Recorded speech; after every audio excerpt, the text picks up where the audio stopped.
Lisboa. Tu chegou em Lisboa sem ter onde ficar? Sim, cheguei sem ter onde ficar. Na verdade... E aí, o que tu fez primeiro? Ah, chorei. Porque ficar morando em Roça, ficar revirando mala o dia todo é loucura. Na verdade, aí eu tive a sorte de, assim que eu cheguei lá, primeiro final de semana que eu saí, eu conheci uma guria, que era brasileira, mas que já nem falava português aqui, já falava aquele português deles todo enroladinho. E ela me convidou pra morar com ela. Conheci na balada, a guria, ela mora comigo, então. Eu falei, com certeza, não aguento mais. Não aguento mais morar em Roça, eu vou. Eu não aguento mais, isso era uma semana, tá ligado? Não era assim. Mas é que eu tava... Enfim, é que é muita mudança ao mesmo tempo. Então, pequenas coisas se tornam grandes coisas. Então, eu tava muito irritada com isso. E aí, eu fui morar no meu caso, uma pessoa que eu nunca tinha visto. Vi a guria na festa, não sabia nem se eu ia lembrar a cara dela no outro dia. Mas daí, eu combinei de encontrar com ela, fui. Já fui de mala e cuia. Fui com tudo, me mudei pra casa da guria. Que massa. A menina convidou mal no espírito da festa, sabe? 2 tequila, bora comigo, porra! Nunca botou fé que ia rolar de verdade. No outro dia aparece a menina com aquelas malas lá. Bem isso, fui mesmo. Não, aceitei, levei muito a sério o convite. E aí, só que aí no fim a guria morava no bairro que era o bairro das festas, assim, da noitada, sabe? Ela trabalhava em bar e tal. E aí, tipo, eu não conseguia dormir, porque na casa, tipo, tinha um bar embaixo, o chão tremia, não conseguia acordar no outro dia pra ir pra aula, sabe? Daí eu falei, aqui por isso que ela queria alguém pra morar com ela. Aqui também não vai rolar, não. Então, aí que eu comecei a ter mais contato com o pessoal que era do Brasil, que foi pra lá, que também estavam procurando casa. Aí eles falaram, a gente achou aqui um AP legal e tal, de 3 quartos, mas daí a gente precisa de mais alguém pra dividir, porque é caro, né, aluguel. Bem caro, ainda mais tem a questão da conversão, né. E aí eles convidaram, daí a gente foi morar junto. Até eu fiquei morando ilegal lá com eles, porque no contrato não constava meu nome, porque senão eu ia ter que pagar mais uma pessoa. Então, cada vez que ia lá, os donos da casa tinham que me esconder, tinha que sair de casa. Visita. Não, exatamente, eu era a pessoa que visitava eles lá.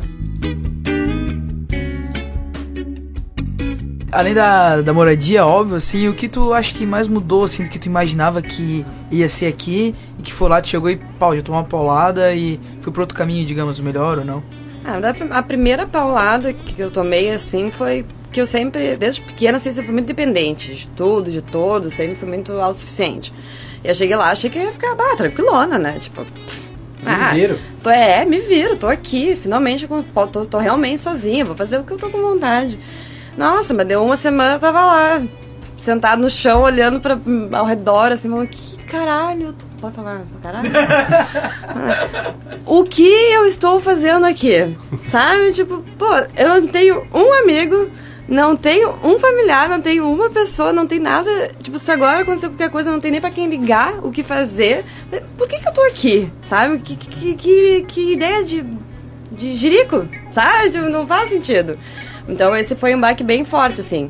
Mas depois também, passou uma semana desse baque e aí foi só festa, né? Porque daí tu começa a ver a parte boa, que daí tu começa a conhecer pessoas, aí tu começa a te sentir parte do lugar que tu tá morando, enfim.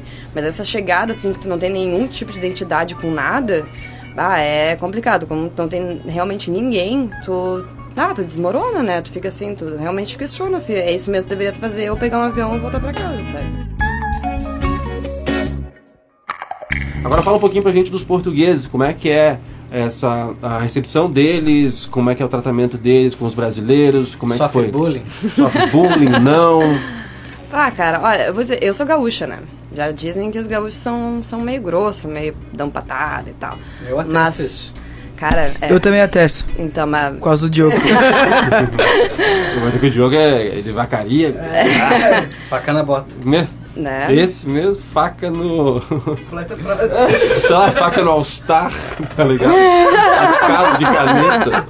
Mas enfim, aí eu achava que já entendia de grosseria até chegar em Portugal. É mesmo? Meu Deus do céu. Não, sério, é uma coisa, é muito absurda. Mas isso é em relação aos brasileiros ou entre eles mesmo? Não, ao mundo. Ao mundo. Eles mundo. São pessoas, parece que eles acordam todo dia de mau humor, assim. O negócio é no nível de tu olhar pra pessoa e falar bom dia. Tu achar que ela vai dizer bom dia por quê? Quem é tu pra me dizer bom dia? Quem tu pensa, sabe? A pessoa te olha com uma cara de ódio já, assim, sabe? Mas às vezes elas simplesmente te olham, falam bom dia, elas só te olham e te ignoram. Ignoram a tua existência naquele lugar. Que legal, tipo, tu tá... Uma vez minha amiga, ela ficou puta da cara, ela não conseguiu segurar, assim. A gente foi no mercado, né, a gente tava cheio de sacola e coisa... E a gente tava saindo da porta, assim, e um cara pegou e largou a porta na cara dela, assim, olhou pra ela, pegou e largou a porta, tipo assim, por que tu tá pensando que não pode segurar na porta? Eu falei, amiga, a gente tá em outro lugar. A gente que tem que se adequar ao jeito que as pessoas são aqui. Tudo bem, educação é uma coisa que poderia ser diferente. É universal também, né? É universal, poderia, mas tipo assim, não adianta xingar a pessoa, sabe? Não é assim também. Vamos aos pouquinhos, né? Vamos conhecendo, vamos vendo até onde que a gente pode chegar e tal. Porque chegar assim, já ser presa pra xingar, a pessoa sair gritando pela rua, não é uma boa ideia também, né? Mas assim, a grosseria deles é algo que me surpreendeu bastante, assim, mas né, não com os brasileiros. Com os brasileiros, na verdade, não só em Lisboa, mas em todos os lugares que eu acabei passeando ali pela Europa, eu achei um povo muito receptivo mesmo, assim, muito, sabe, quando falava que era brasileiro, mudava, assim, a feição da pessoa pra bem, assim, pessoas ficavam felizes, satisfeitas, assim, curiosas, queriam conversar mais. Elas ficavam felizes que não era outro português que estava na frente dela. Alguém simpático para conversar. Já que sobrou entre eles também, né? Ia perguntar, depois que terminou esse tempo de estudo e tal, tu pensou em ficar lá, assim, ilegalmente daqui a pouco? Ou conseguir algum trabalho ali, já ir estendendo a estadia? Então, ilegalmente nunca foi uma opção, assim, eu tenho muito claro isso pra mim, até não descarto um dia também voltar a ter uma experiência fora, mas nunca de forma ilegal. Eu, na verdade, voltei porque eu tinha algumas amarras aqui no Brasil. Então eu acabei voltando, assim, então eu não fiz planos pra me estender, mas com certeza se eu tivesse com a cabeça de hoje naquela época, teria me libertado das minhas amarras antes de ir, pra ficar mais, assim, disponível para as novidades. Bota uma música da, como que é? Maraia e Maraísa, sei lá, de fundo aí. Não é esse o nome dela? Aqui não toca isso aí. Ah, tá. Nossa, tinha que ver a cara que o Peter fez. Mas se a sofrência tá valendo, porque é a trilha sonora dessa Bota uma sofrência, irmão. Whitney Houston, alguma coisa assim. Vocês estão sofrendo errado, cara. Sofrência não é Whitney Houston. Desculpa. Outro nível de sofrência. Que até acho que a dica principal que eu posso dar pra pessoa que tá disposta a sair do Brasil é justamente isso, assim, cara, te liberta das coisas aqui pra ir, não vai com pequenas coisinhas pra ter que voltar, assim, tipo, realmente, se vai, sabe? Vai com... A gente tem que se entregar, né? Porque pra te experimentar, ter a experiência completa, digamos assim. Né? Com certeza. A gente tem uns auto-boicotes, às vezes, que a gente, na verdade, cria amarras pra ter uma desculpa depois pra fazer algumas coisas, pra justificar algumas atitudes. Mas, assim, a dica que eu daria é essa. Cara, te liberta de tudo antes, tipo, resolve as coisas que você vai resolver antes de ir, porque tu tem que estar lá e estar realmente lá, sabe? Sim. Tipo, tá disponível para as novidades que vão surgir, tá aberto para as oportunidades que vão aparecer lá para tu realmente conseguir abraçar. Muito bem, como a gente comentou no começo do programa, hoje a gente tem vários convidados por aqui. Um deles é o Matheus D'Ameto. O Matheus vive nesse momento na Inglaterra, mas a experiência dele na Europa, morando fora do Brasil, começou com a ida para a Itália, para que ele pudesse fazer o seu passaporte italiano, a sua identidade italiana. E ele conseguiu, agora tem dupla nacionalidade. E o Matheus começa falando com a gente, contando como que foi esse processo para tirar a identidade, o passaporte italiano. A cidadania italiana, para mim, eu acho que nunca foi nunca algo que eu imaginei fazer. Eu sempre tive um sonho de sair do país, conhecer outros lugares, novas culturas, até que eu me dei conta que eu poderia ter direito a isso.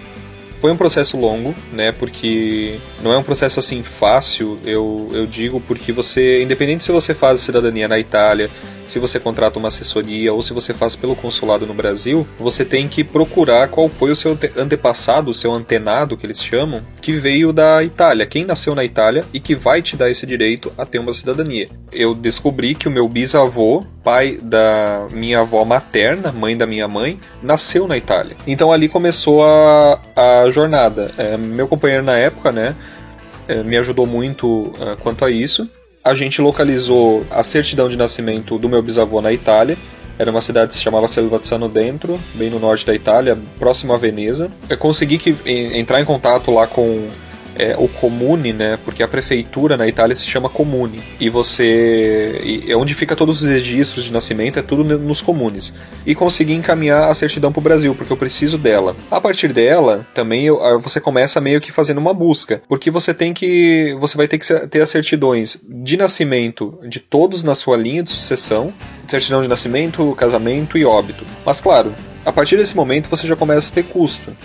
E você já vai gastando. Eu não sei falar hoje até o fim do processo o quanto que eu gastei. Eu não sei falar, porque foi mais de um ano assim. Eu digo 1 ano e 2 meses, talvez 1 ano e 3 meses, desde o momento que eu decidi, vamos fazer o processo de cidadania, até o momento que eu estava com os documentos todos prontos e fui para a Itália. Então, certidões feitas, arrumadas, corrigidas, traduzidas e apostiladas. A partir disso, você tem 3 opções. Você pode contratar uma assessoria na Itália. Outra opção é você fazer pelo consulado. Você vai ter que entregar os documentos da mesma maneira. Só que o consulado você precisa entrar numa fila. Tem muita gente querendo cidadania. E a fila, eu acho que deve estar uns 8 anos, mais ou menos, para você esperar. Então é uma espera muito grande. Ou você vai por conta para a Itália, que foi o que eu decidi fazer. Era a opção, assim, um pouco porque eu já queria sair do país, eu queria ter uma visão nova de mundo, né? Então, durante todo esse tempo que eu fiquei arrumando documento, fazendo tudo, foi um tempo que eu trabalhei muito para juntar dinheiro, porque é uma coisa muito ruim, a moeda, o real brasileiro não vale nada aqui fora, sabe? É muito ruim para você vir para cá, você tem que trabalhar muito para juntar um dinheiro. Uma das opções que eu achei, porque como eu precisava ter uma residência na Itália, existe um site que se chama Workaway. É um site que você se candidata a fazer trabalhos voluntários em diversos países. Eu localizei isso na Itália, acabei encaminhando contato para algumas casas e tudo mais. E eu consegui, na época meu companheiro ele foi comigo também para a Itália e tudo, me ajudou com o processo, né? Então a gente conseguiu uma casa com um casal de senhores, né? Senhores idosos. Ficava numa cidade chamada Anzio. E esse Workaway, como eu estava falando, é para você fazer trabalho voluntário. Então você faz um trabalho voluntário que pode variar, tem muitas fazendas, tem casas, depende. Lá, como eles tinham algumas casas e muito grandes, era para fazer um trabalho de jardinagem. Na verdade, tinha um jardineiro, mas a gente acabava ajudando ele. Então, fazendo trabalho de jardinagem, cortando grama, fazendo algum trabalho de casa, pintando alguma coisa. Mas foi muito tranquilo, assim, para mim lá. Foi uma experiência, assim, muito, muito bacana. A gente trabalhava apenas de manhã, a gente tinha a tarde inteira livre, não trabalhava final de semana. Em troca, a gente tinha um lugar para ficar. Ele fez a declaração de residência. O meu processo ele foi muito rápido, desde que a gente deu entrada lá no processo, até sair a minha cidadania foi como 2 meses. Ok, depois que você fez isso, você tem a cidadania reconhecida, você pode dar entrada aos seus documentos. Então eu dei entrada à minha carteira de identidade, depois que você tem a identidade, tu consegue dar entrada no passaporte. Com o passaporte na mão, Matheus resolveu expandir seus horizontes e foi para a Inglaterra. Ele contou pra gente um pouquinho sobre essa decisão e os principais objetivos dele agora na Inglaterra e ainda morando na Europa. Sempre eu ouvi muitos comentários que a Inglaterra tem muito emprego. E realmente a Inglaterra tem muito emprego. E na época, isso foi julho de 2018, dia 26 de julho foi o dia que eu saí da Itália e entrei na Inglaterra. Uma coisa que eu tinha em mente e que eu sabia que isso ia acontecer e que você tem que ter em mente quando você decide sair do teu país é que se você quer vir pra cá, dar a tua cara a tapa, trabalhar e fazer uma vida, você tem que saber que você pode não encontrar o emprego dos seus sonhos. Então eu já vim com essa mentalidade. Tiver que lavar prato, eu vou lavar prato. Tiver que varrer chão, eu vou varrer chão. Não interessa, eu tô vindo pra cá pra trabalhar. E como eu já tive algum custo na Itália também, né, eu fiquei lá praticamente 3 meses só gastando o dinheiro que eu tinha economizado, sem trabalhar e receber, né, nem nada, apenas trabalhava em troca da moradia, eu já pensei, vou pegar o primeiro emprego que eu encontro. Tanto que eu fiquei 2 semanas em Londres, e nas finalzinho, eu acho, começo da segunda semana, eu tinha conseguido um emprego era um brasileiro, que eu achei num grupo de brasileiros aqui. Era um emprego pra cleaner, pra lavar prato. Só que eu tava fazendo uma outra entrevista, eu já tinha feito uma entrevista na Itália com uma empresa aqui da Inglaterra, que é a empresa que eu tô hoje. É uma empresa de call center, de atendimento pro Brasil. Eles têm um programa de compras aí pro Brasil, e a central de atendimento deles fica aqui. A gente acabou se mudando aqui pra Portsmouth, que é a cidade onde eu moro até hoje, que é no sul da Inglaterra, fica umas 2 horas de Londres. Eu falo que eu sou muito privilegiado, porque meu primeiro trabalho na Inglaterra, e é o emprego que eu tô até hoje, é um trabalho de escritório. É um trabalho que não é pesado. rápido. Claro, eu trabalho com clientes, eu trabalho com atendimento. E eu digo uma coisa, nunca falem mais mal de call center na vida de vocês. Porque só quem trabalha sabe o que é. Nunca tinha trabalhado com isso, nunca imaginei que eu ia trabalhar com isso, mas foi uma oportunidade. E você encontra bastante dessas vagas, algumas voltadas só para o português, como é o meu caso, como algumas que eles requerem. Você tem que falar também o inglês, o português, o espanhol. Com mais de um ano já morando na Europa, ele contou um pouquinho pra gente de como tem sido essa experiência.